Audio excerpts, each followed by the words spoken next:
Good morning. आज हम पढ़ने वाले हैं विलियन का वीडियो 43, जिसमें हम पढ़ेंगे धनात्मक विचलन वाले अनादर्श विलियन। धनात्मक विचलन वाले अनादर्श विलियन को आप अंग्रेजी में कहेंगे non ideal solution with positive deviation. और मैंने पिछले क्लास में समझाया है कि धनात्मक विचलन वाले अनादर्श विलियन किसको कहते हैं। तो मैंने बताया था कि वे विलियन जिसमें अवयव ए या बी का आंशिक दाब, वे आपको पता है ना कि विलियन में दो अवयव होते हैं, एक अवयव ए होते हैं, दूसरा अवयव बी होते हैं, एक विलय होता है, एक विलायक होता है।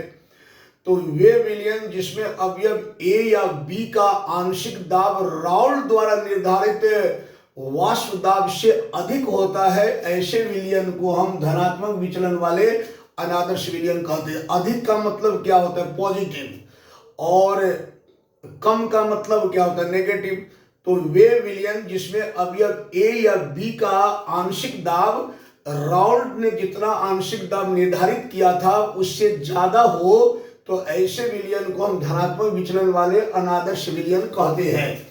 तो देखो बेटा, बहुत इंपॉर्टेंट है, ध्यान से समझा करो, यही सब चीज एग्जाम में आता है।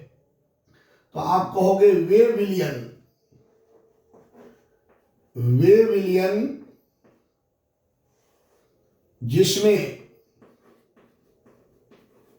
जिसमें अवयव ए या बी का आंशिक दाब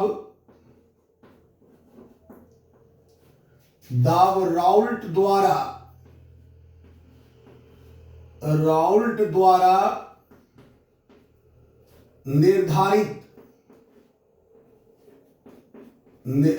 द्वारा निर्धारित वाष्प दाब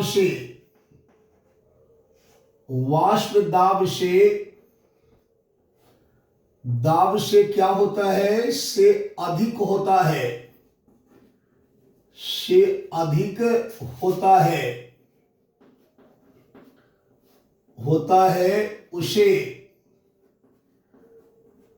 उसे धनात्मक विचलन वाले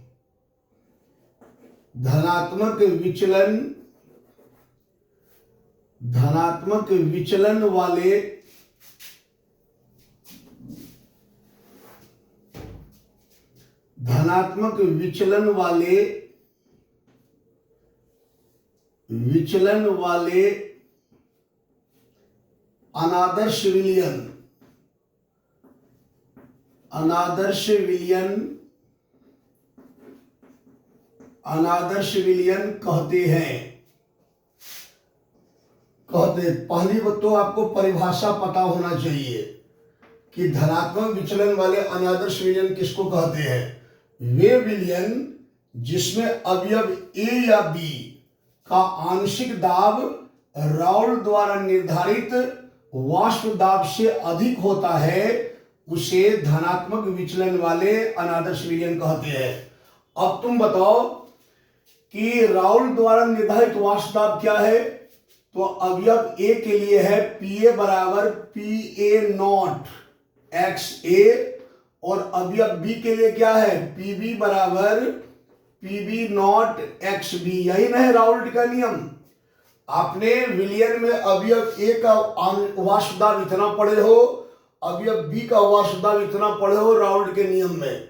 लेकिन बेटा, जो धनात्मक विचलन कर प्रदर्शित करने वाले अनादर्श विलियन होते हैं, उसमें अवयव ए का जो आंशिक दाब होता है, राउल्ट जितना आंशिक दाब निर्धारित किया है उससे ज्यादा होता है। मतलब ये हो जाएगा PA greater than PA0 XA, और यहां हो जाएगा PB greater than PB0 XB। ये हो जाएगा धनात्मक विचलन प्रदर्शित करने वाले अनादर्श विलियन के लिए। क्योंकि यहाँ कहता है वे विलियन जिसमें अवयव ए या बी का आंशिक दाब राउल्ट द्वारा निर्धारित वाष्प दाब से अधिक होता है। राउल्ट द्वारा निर्धारित वाष्प दाब कितना? इतना है। जो आंशिक अवयव ए के आंशिक दाब के बराबर है, राउल्ट द्वारा निकाले वाष्प दाब इतना है जो अवयव बी के आंशिक दाब के बराबर है। लेकिन यहां पर धनात्मक विचलन प्रदर्शित करने वाले अनादर्श विलयन में क्या होता है कि अवयव ए या बी का जो आंशिक दाब होता है वो राउल्ट द्वारा निर्धारित वाष्प दाब से ज्यादा हो जाती है। फिर अवयव बी का जो आंशिक दाब होता है वो राउल्ट द्वारा निर्धारित वाष्प दाब से ज्यादा हो जाता है, तभी वो अनादर्श धनात्मक विचलन प्रदर्शित करने वाला अनादर्श विलयन होंगे। तो आपको यहां लिख देना चाहिए अर्थात क्या लिखना चाहिए, P A greater than P A not X A, फिर क्या लिखना चाहिए, P B greater than P B not X B, फिर क्या लिखना चाहिए, फिर लिखना चाहिए तथा करके तथा पी कुल इक्वल टू होगा कि ग्रेटर देन होगा जब यहां पर पीए का मान पहले से ज्यादा है, पीबी का मान पहले से ज्यादा है, तो पी कुल का मान जो होगा इन दोनों के योग से ज्यादा होगा, मतलब पी ए प्लस पीबी।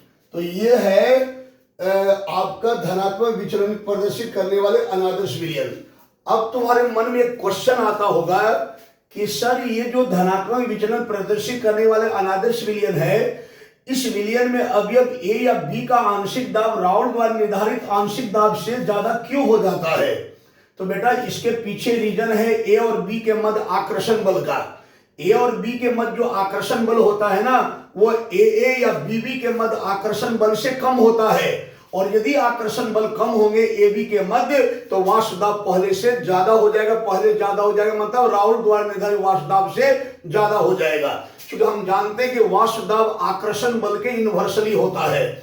तो हम यहां पर कारण लिखेंगे कि ऐसा क्यों होता है धनात्मक विचलन वाले अनादर्श विलयन में। तो देखो हम यहां पर कारण लिखते हैं। कारण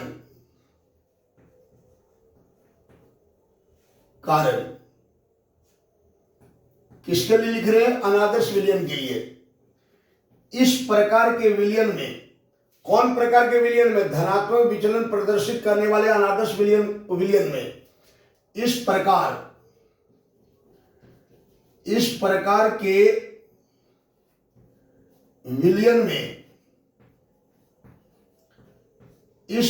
के विलयन में अवयव ए बी के मध्य आकर्षण बल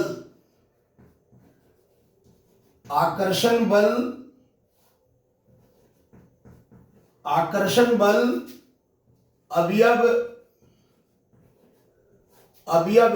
ए या बीबी के मध्य आकर्षण बल से क्या होता है? कम होता है। यही धनात्मक विचलन प्रदर्शित करने वाले अनादर्श विलयन का मूल रीजन यही है। मतलब अनादर्श विलयन धनात्मक विचलन प्रदर्शित क्यों करता है? तो इसके पीछे रीजन ये है कि धनात्मक विचलन वाले अनादर्श विलयन में होता क्या है कि अवयव ए बी के मध्य जो आकर्षण बल होता है वो अवयव ए या अवयव बी के मध्य आकर्षण बल से कम होता है। और बेटा हम पढ़े हैं, हम क्या पढ़े हैं बताओ? हम पढ़े हुए हैं कि वाष्प दाब जो होता है, वाष्प दाब जो होता है वो इनवर्सली होता है 1/, आकर्षण बल का। किसका इनवर्सली होता है? 1/, आकर्षण बल का इनवर्सली होता है। तो होता क्या है कि कि जो धनात्मक विचलन प्रदर्शित करने वाले अनादर्श विलयन होते हैं, इस विलयन में ए बी के मध्य आकर्षण बल ए और बी के मध्य आकर्षण बल से कम होता है। और जब आकर्षण बल कम होगा तो वाष्प दाब क्या होगा, राउल्ट द्वारा निर्धारित वाष्प दाब से ज्यादा होगा। राउल्ट ने इतना वाष्प दाब निर्धारित किया था ए के लिए, अब बी के लिए इतना निर्धारित किया था, लेकिन धनात्मक विचलन प्रदर्शित करने वाले अनादर्श विलयन में ए बी के मध्य आकर्षण बल कम होता है। आकर्षण बल कम होने से वाष्प दाब राउल्ट द्वारा निर्धारित वाष्प दाब से ज्यादा हो जाता है। राउल्ट द्वारा निर्धारित वाष्प दाब से ज्यादा हो जाता है तो हम कहते हैं कि ये जो अनादर्श विलयन है ये धनात्मक विचलन प्रदर्शित करने वाले अनादर्श विलयन है। हम इस पर एक एग्जाम्पल से समझाते हैं। देखो एग्जाम्पल को ध्यान से समझोगे। एनसीईआरटी में जो एग्जाम्पल दे रखा है वही एग्जाम्पल लेंगे। आप इस टॉपिक में जाइएगा, एनसीईआरटी में एक एग्जाम्पल लिखा हुआ वहां पर एथेनॉल और साइक्लोहेक्सेन का मिश्रण, एथेनॉल और साइक्लोहेक्सेन का मिश्रण धनात्मक विचलन वाले अनादर्श विलयन होता है। कैसे होता है इसी को हम थोड़ा डिटेल से समझाएंगे। ध्यान से देखो, जैसे एथेनॉल, एथेनॉल एथेनॉल का फॉर्मूला क्या होता है कोई बताओ। इसका होता है C2H5OH। एथेनॉल और साइक्लोहेक्सेन, और साइक्लोहेक्सेन, साइक्लोहेक्सेन, साइक्लोहेक्सेन इसका फॉर्मूला क्या होता है कोई बताओ। C6H12 का मिश्रण या विलयन लिख लो, का मिश्रण धनात्मक विचलन वाले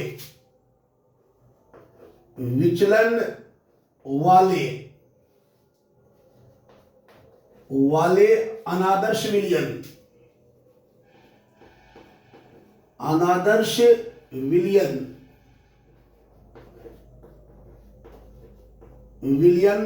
होता है। कैसे तो अभी डिटेल से बताएंगे। मैंने लिखा कि एथेनॉल और साइक्लोहेक्सेन का मिश्रण धनात्मक विचलन वाले अनादर्श विलयन होता है। अगर अर्थात हम क्या बता रहे हैं, अगर एथेनॉल को साइक्लोहेक्सेन में मिला दो या साइक्लोहेक्सेन को एथेनॉल में मिला दो तो ये जो विलयन बनेगा ये धनात्मक विचलन वाले अनादर्श विलयन होगा। कैसे तो देखो, एथेनॉल के अणु, एथेनॉल के अणु, एथेनॉल के अणु, एथेनॉल के अणु के मध्य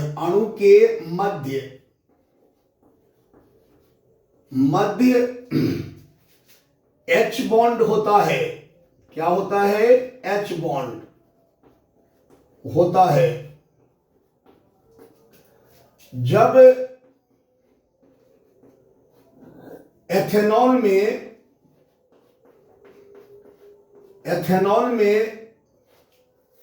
साइक्लोहेक्सेन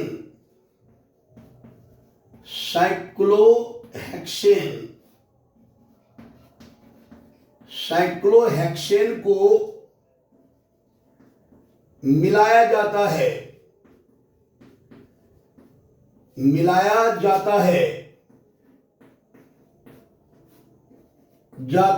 तो एथेनॉल के मध्य,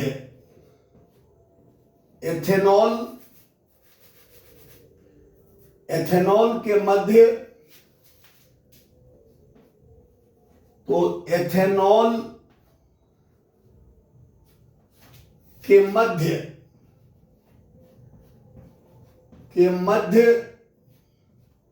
साइक्लोहेक्सेन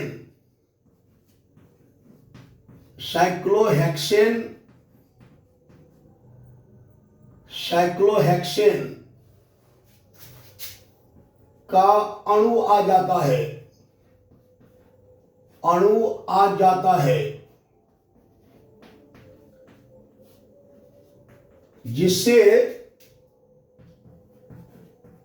जिससे एथेनॉल जिसे एथेनॉल के अणुओं के बीच या मध्य H बॉन्ड टूट जाता है, H बॉन्ड टूट जाता है,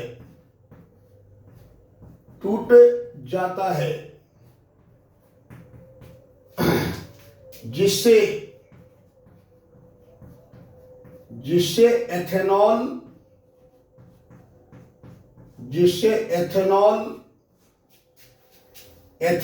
के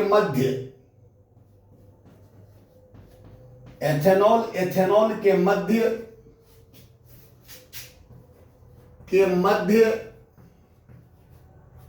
आकर्षण बल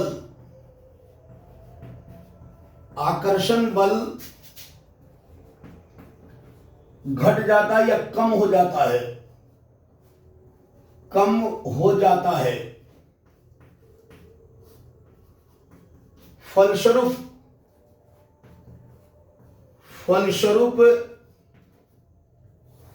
विलयन का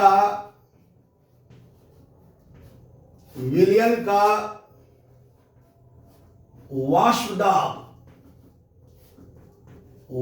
दाब, अच्छा विलयन का वाष्प दाब बढ़ेगा तो आयतन भी बढ़ेगा।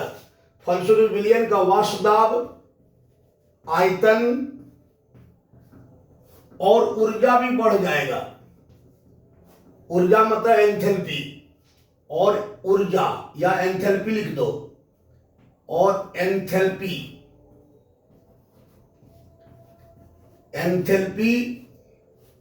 बढ़ जाता है, ठीक है, जिसे बढ़ जाता है, जो ऐसे लिखो, जो धनात्मक विचलन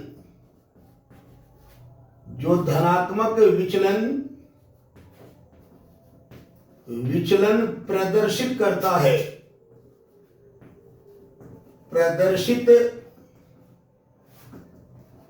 है। देखो मैंने क्या लिखा, ध्यान से समझो। एथेनॉल और साइक्लोहेक्सेन का मिश्रण धनात्मक विचलन वाले अनादर्श विलयन होता है। कैसे? तो देखो, एथेनॉल के अणुओं के मध्य H बॉन्ड होता है, मतलब एथेनॉल के अणु आपस में जुड़ा रहता है, वो हाइड्रोजन बॉन्ड से जुड़ा रहता है। और आपको पता है कि हाइड्रोजन बॉन्ड एक स्ट्रॉन्ग आकर्षण बल होता है। फिर से सुनिए, एथेनॉल का जो अणु आपस में जुड़ा रहता है वो हाइड्रोजन बॉन्ड से जुड़ा रहता है, और हाइड्रोजन बॉन्ड एक स्ट्रॉन्ग आकर्षण बल होता है। तो मैंने लिखा है कि एथेनॉल के अणु के मध्य H बॉन्ड होता है। जब एथेनॉल में साइक्लोहेक्सेन को मिलाया जाता है तो एथेनॉल के मध्य साइक्लोहेक्सेन का अणु आ जाता है। जब आप एथेनॉल में साइक्लोहेक्सेन को मिलाते हो तो एथेनॉल के अणु के मध्य में साइक्लोहेक्सेन का अणु आ जाता है। जैसे साइक्लोहेक्सेन का अणु आता है तो एथेनॉल के मध्य हाइड्रोजन बॉन्ड टूट जाता है। साइक्लोस्टोन को मिलाया जाता है तो साइक्लोहेक्सेन को मिलाया जाता है तो एथेनॉल के मध्य साइक्लोहेक्सेन का अणु आ जाता है, जिससे एथेनॉल के अणुओं के बीच H बॉन्ड टूट जाता है, जिससे एथेनॉल के मध्य आकर्षण बल कम हो जाता है, क्योंकि हाइड्रोजन बॉन्ड टूटेगा तो अट्रैक्शन फोर्स कम हो जाएगा। और आपको क्या बताए कि अगर विलयन के या कौन कौन अवयव है, एक एथेनॉल है, दूसरा साइक्लोहेक्सेन है, और इन दोनों के मध्य यदि आकर्षण बल कम हो जाएगा हाइड्रोजन बॉन्ड टूटने से, तो क्या होगा, वाष्प दाब बढ़ जाएगा।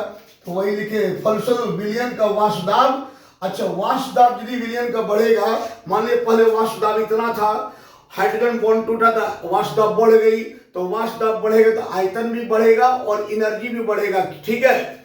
तो यहाँ पर फलस्वरूप विलयन का वाष्प दाब, आयतन और एंथैल्पी बढ़ जाता है, जो धनात्मक विचलन प्रदर्शित करता है। कौन? एथेनॉल और साइक्लोहेक्सेन का मिश्रण। अच्छा, अभी हम समझाते हैं आपको कि एथेनॉल के अणुओं के बीच किस प्रकार का H बॉन्ड होता है। ध्यान से देखोगे,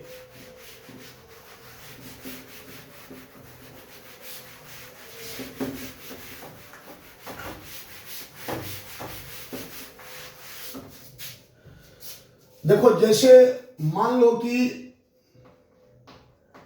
मेरे पास एक डब्बा है, ठीक है, ये इस टाइप का एक पात्र है और ऐसे ढक्कन लगा हुआ है, वाष्पदाब के लिए ढक्कन लगा होना चाहिए, और इसमें है आपका एथेनॉल, एथेनॉल C2H5OH, ये है एथेनॉल।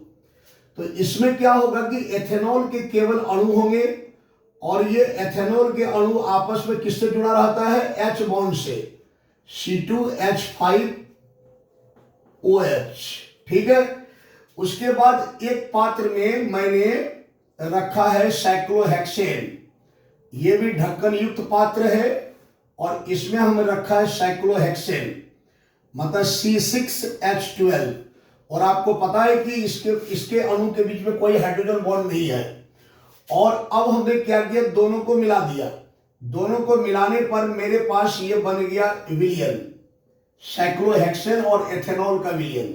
ये इसमें अब क्या है कि जैसे आपने एथेनॉल में साइक्लोहेक्सेन को मिलाया तो ये जो साइक्लोहेक्सेन है वो एथेनॉल के अणुओं के बीच में आ जाते हैं। कैसे आते हैं, इनके अणु हाइड्रोजन बॉन्ड से जुड़ा रहता है और जैसे इसको डालते तो हाइड्रोजन बॉन्ड टूट जाता है, उसके बीच में ये समा जाते हैं और इस टाइप से विलियन बन जाता है C2H5OH और बीच में आ जाता है कौन चीज, साइक्लोहेक्सेन C6H12, फिर यहां पर क्या लिखेंगे C2H5OH, ठीक है। तो इस टाइप से अब आप देखिए कि एथेनॉल का अणु कैसे हाइड्रोजन बॉन्ड से जुड़ा रहता है। देखो यहां पर एथेनॉल का फॉर्मूला क्या है, C2H5OH। तो देखो ये बेटा यहां ध्यान से देखो, ये है ऑक्सीजन दिखाई दे रहा है, यहां ऑक्सीजन हाइड्रोजन के मध्य, ऑक्सीजन और हाइड्रोजन के मध्य ऑक्सीजन है, देखो यहाँ OH है, तो ये ऑक्सीजन ये हाइड्रोजन, इसके मध्य में हाइड्रोजन बॉन्ड होता है और यहां पर आपका क्या है C2H5। फिर इसका दूसरा अणु जो होगा देखो ऐसे, फिर ये ऑक्सीजन है और फिर यहां हाइड्रोजन बॉन्ड होता है हाइड्रोजन के साथ, फिर यहां पर C2H5, फिर यहां पर ऐसे तीसरा अणु की बात करते हैं, ये ऑक्सीजन है और ये है हाइड्रोजन बॉन्ड, फिर यहां पर C2H5। ऐसे ही एथेनॉल के अणु एक दूसरे से कनेक्ट रहता है, मतलब हाइड्रोजन बॉन्ड से, या हाइड्रोजन बॉन्ड से जुड़ा रहता है। और जब आप इसमें डालते हैं, क्या डालते हैं, एथेनॉल एक द्रव होता है, साइक्लोहेक्सेन भी एक द्रव होता है। जब इसको आप इसमें डालते हैं किसमें, एथेनॉल में, तो ये हाइड्रोजन बॉन्ड टूट जाता है। अब बीच बीच में आ जाता है किसका मॉलिक्यूल्स, साइक्लोहेक्सेन का मॉलिक्यूल्स, और बन जाता है विलियन। लेकिन होता क्या है कि जैसे साइक्लोहेक्सेन का मॉलिक्यूल्स यहां आता है तो कैसे आता है, हाइड्रोजन बॉन्ड को तोड़ करके। हाइड्रोजन बॉन्ड जैसे टूटता है तो आकर्षण बल यहां पर एथेनॉल और साइक्लोहेक्सेन के मध्य आकर्षण बल कम हो जाती है और आकर्षण बल कम होने से वाष्पदाब राउल द्वारा निर्धारित वाष्पदाब से ज्यादा हो जाता है। तो हम कहते हैं कि ये जो विलियन है ये धनात्मक विचलन वाले अनादर्श विलियन है। ठीक, ये हमने धनात्मक विचलन वाले अनादर्श विलियन पढ़ ली है। अब हम आपको बताएंगे कुछ इसका कंडीशन, ध्यान दो।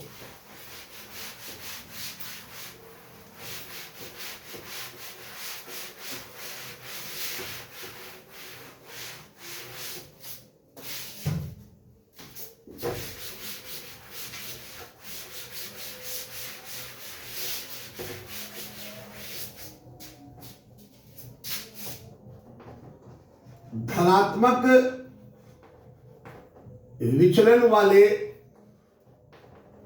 विचलन वाले अनादर्श विलियन के लिए, अनादर्श विलियन के लिए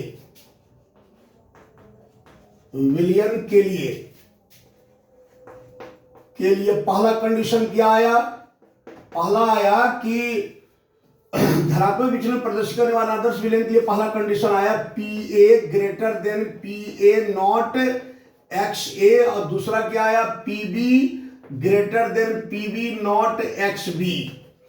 अच्छा, दूसरा पॉइंट क्या मिला आपको, दूसरा पॉइंट ये मिला कि वाष्प दाब बढ़ने से राउल द्वारा निर्धारित धनात्मक विचलन वाले अनादर्श विलयन के लिए जो आंशिक दाब होता है अवयव A का, वो राउल द्वारा निर्धारित वाष्प दाब से ज्यादा होता है। फिर बी अवयव का जो आंशिक दाब होता है वो राउल्ट द्वारा निर्धारित वाष्प दाब से ज्यादा होता है, और वाष्प दाब ज्यादा होने से आयतन परिवर्तन भी ज्यादा होगा। तो यहां पर होगा दूसरा केस क्या होगा, डेल्टा भी मिश्रण, डेल्टा भी मिश्रण ग्रेटर देन 0। ठीक है, या आप लिख सकते हैं डेल्टा भी मिश्रण, डेल्टा भी मिश्रण मिश्रण ग्रेटर देन 0 का मतलब क्या हुआ कि आयतन परिवर्तन धनात्मक है, तो ये पॉजिटिव भी लिख सकते हैं। मतलब आप इसको, अरे यार वाष्प दाब भी बढ़ेगा ना तो आयतन भी बढ़ेगा, तो इसलिए हमने लिखा आयतन परिवर्तन मिश्रण का बढ़ जाएगा, किससे, 0 से। और यहां पर आयतन परिवर्तन 0 से भी बड़ा है तो आप उसको प्लस लिखेंगे। और तीसरा पॉइंट क्या मिला कि एंथैल्पी परिवर्तन भी बढ़ जाती है, तो आप लिखेंगे डेल्टा एच मिश्रण, डेल्टा एच मिश्रण ग्रेटर देन 0, या आप लिखेंगे डेल्टा एच मिश्रण, डेल्टा एच मिश्रण इक्वल टू पॉजिटिव। ये हमको मिला है किसके लिए, धनात्मक विचलन वाले अनादर्श विलयन के लिए। 3 कंडीशन याद रखेंगे। धनात्मक विचलन वाले अनादर्श विलयन के लिए जो आंशिक दाब होता है अवयव ए या बी का, वो राउल्ट द्वारा निर्धारित वाष्प दाब से ज्यादा हो जाती है। फिर आयतन परिवर्तन 0 से बड़ा होता है, एंथैल्पी परिवर्तन 0 से बड़ा होता है। 0 से बड़ा को पॉजिटिव कहते हैं, इसलिए इसको आप बराबर करके पॉजिटिव लिख सकते हैं। अब हम इसका ग्राफ खींचेंगे। क्या खींचेंगे, ग्राफ किसका, धनात्मक विचलन वाले अनादर्श विलयन का ग्राफ। तो हम यहां लिखेंगे ग्राफ, ग्राफ।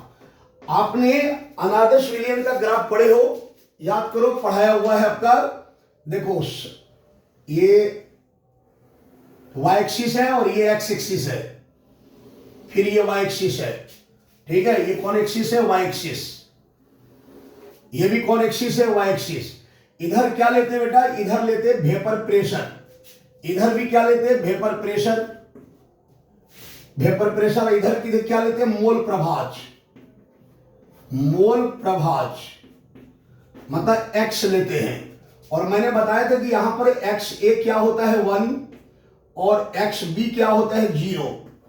यहां पर क्या होता है, XA होता है 0 और XB होता है 1। ग्राफ देखें, पिछला क्लास में ग्राफ पढ़े हुए हैं, तो मैंने आपको इसका ग्राफ बताया था कि जब XA 1 होगा तो वेपर प्रेशर इतना होगा, और उसको लिखोगे PA0 से। और जब ये इधर जाता जाएगा तो वेपर प्रेशर घटते जाएगा, जब XA 0 हो जाए तो वेपर प्रेशर घट के 0 हो जाएगा। फिर यहां पर XA 0 है और XB 1 है, तो XB 1 है तो ये वेपर प्रेशर हो जाएगा PB0। ठीक है, फिर आप इधर आते जाओगे तो XB घटते जाएगा तो वेपर प्रेशर डिक्रीज होते जाएगा ऐसे।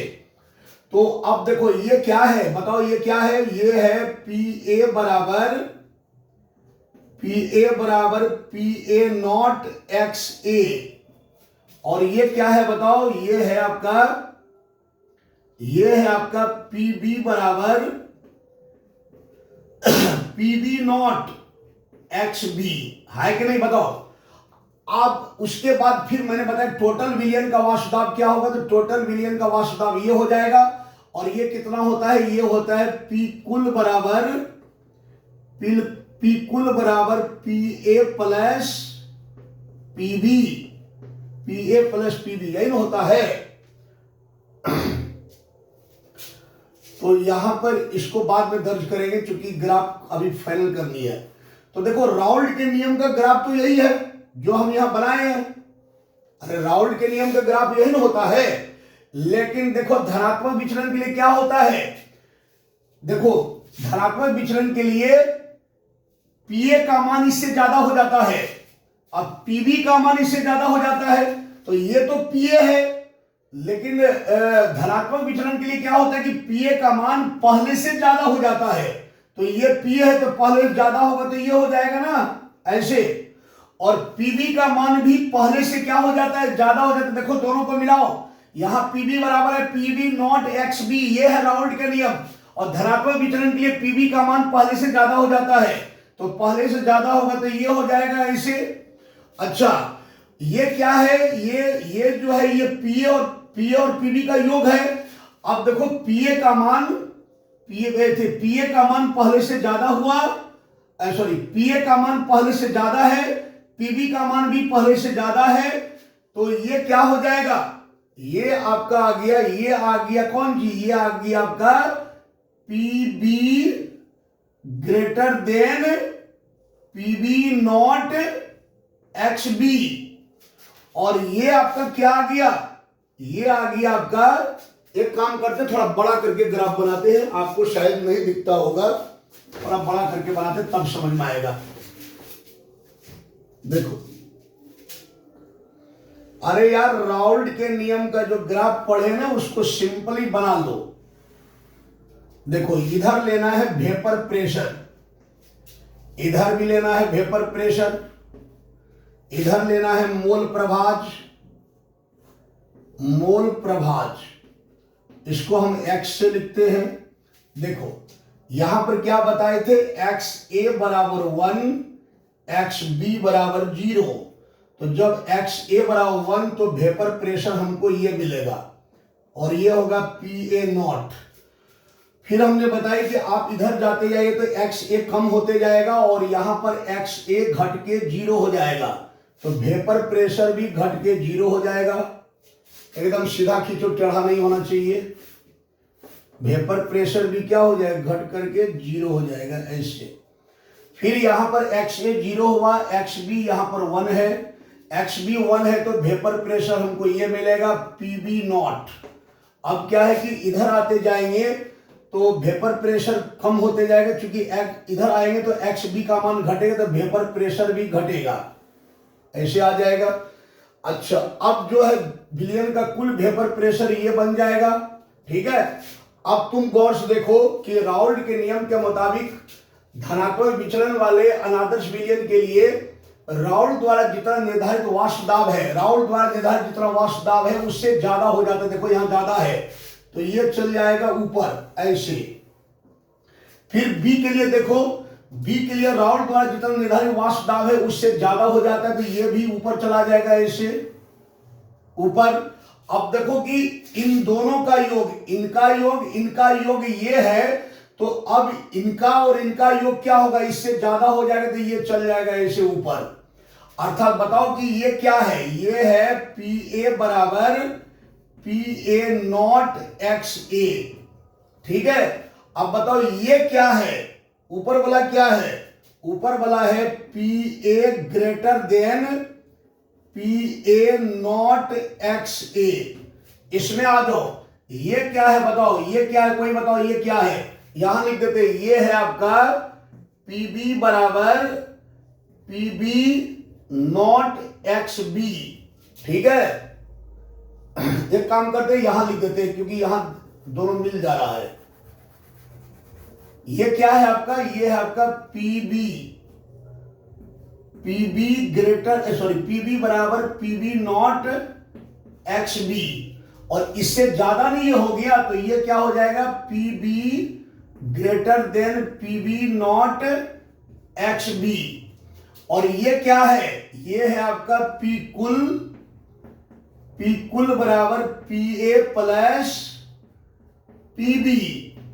और ये क्या है, ऊपर वाला क्या है, ऊपर वाला है पी कुल greater than P A plus PB. ये हो जाएगा धनात्मक विचलन वाले अनादर्श विलयन का ग्राफ। अब हम इसका एग्जाम्पल लिखेंगे, किसका, धनात्मक विचलन वाले अनादर्श विलयन का एग्जाम्पल। कुछ एग्जाम्पल लिखेंगे, इसको याद रखिएगा क्योंकि आपको एग्जाम्पल पता होना चाहिए। तो हम यहां लिखेंगे उदाहरण, पहला उदाहरण क्या है, अभी तुरंत लिए थे एग्जाम्पल, बताओ क्या था, एथेनॉल और साइक्लोहेक्सेन का मिश्रण, बेटा ये जो मिश्रण है ना, ये धनात्मक विचलन वाले अनादर्श विलयन का मिश्रण है, मतलब एग्जाम्पल है। दूसरा एग्जाम्पल क्या लिखोगे बताओ?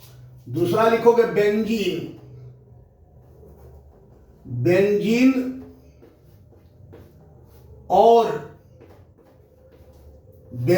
और एसीटोन, एसीटोन का मिश्रण, बेंजीन और एसीटोन का मिश्रण। तीसरा लिख सकते हो बेंजीन, बेंजीन और मेथेनॉल, मेथेनॉल, बेंजीन और मेथेनॉल। मेथेनॉल का फॉर्मूला CH3OH का मिश्रण। चौथा लिख सकते हो तुम जल और एथेनॉल, एथेनॉल का मिश्रण, जल और एथेनॉल का मिश्रण। ठीक है बेटा, ये सब जो एग्जाम्पल है ना, ये सब धनात्मक विचलन वाले अनादर्श विलयन का एग्जाम्पल है।